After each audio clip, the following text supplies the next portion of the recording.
तो स्टूडेंट्स एक horizontal force 10 Newton लगाया गया। ये दोनों बॉडी एक दूसरे के साथ अटैच्ड हैं।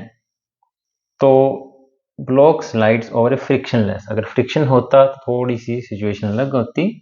Force exerted by block A on block B, यानी एफ ए बी पता लगाना है।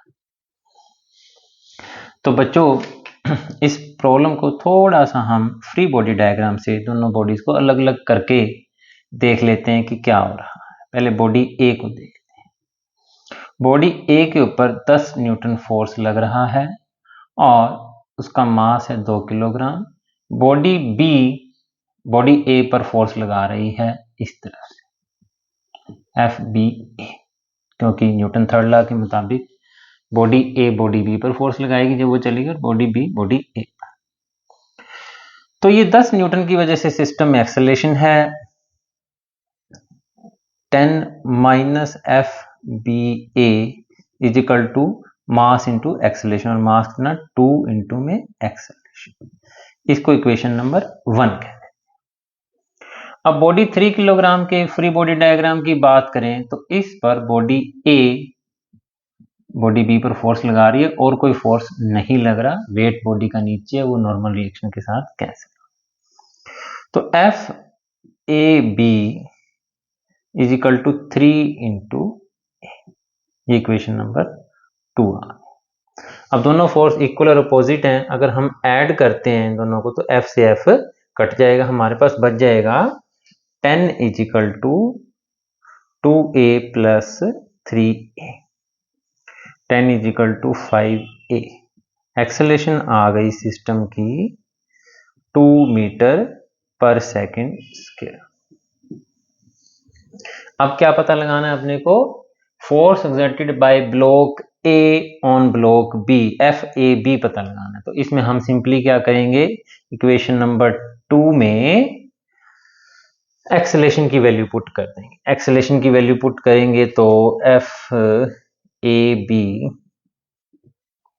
Force exerted by block A, force on A due to B हो गया, force exerted by force on B due to A, यही है।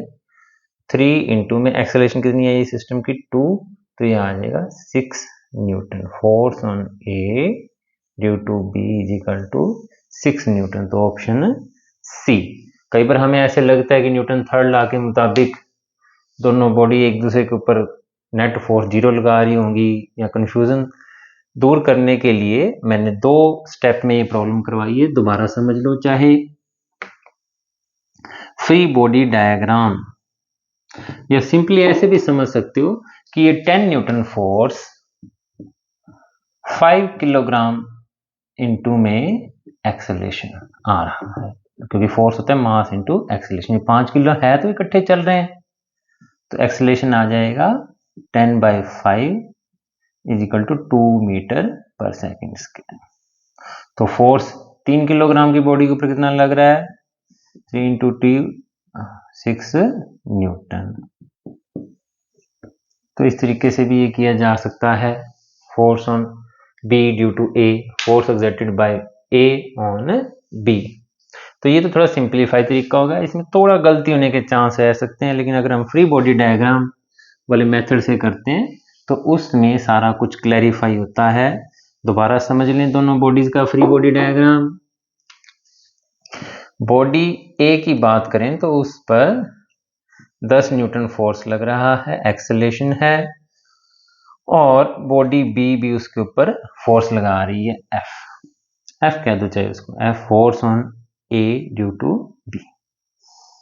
तो 10 minus F A B is equal to mass into acceleration, हमें पता नहीं थी। दूसरी इक्वेशन क्या बनी हमारी कि जो 3 किलोग्राम की बॉडी के लिए सिर्फ उस पर लग रहा था फोर्स, इस तरीके से कौन लगा रहा था, force on B due to A 3 kilogram, और कोई फोर्स उसको आगे नहीं चला रहा था। तो F B A equal to 3 into a, इसको इक्वेशन नंबर 2, इसको इक्वेशन नंबर 1, और सोल्व कर लिया हमने।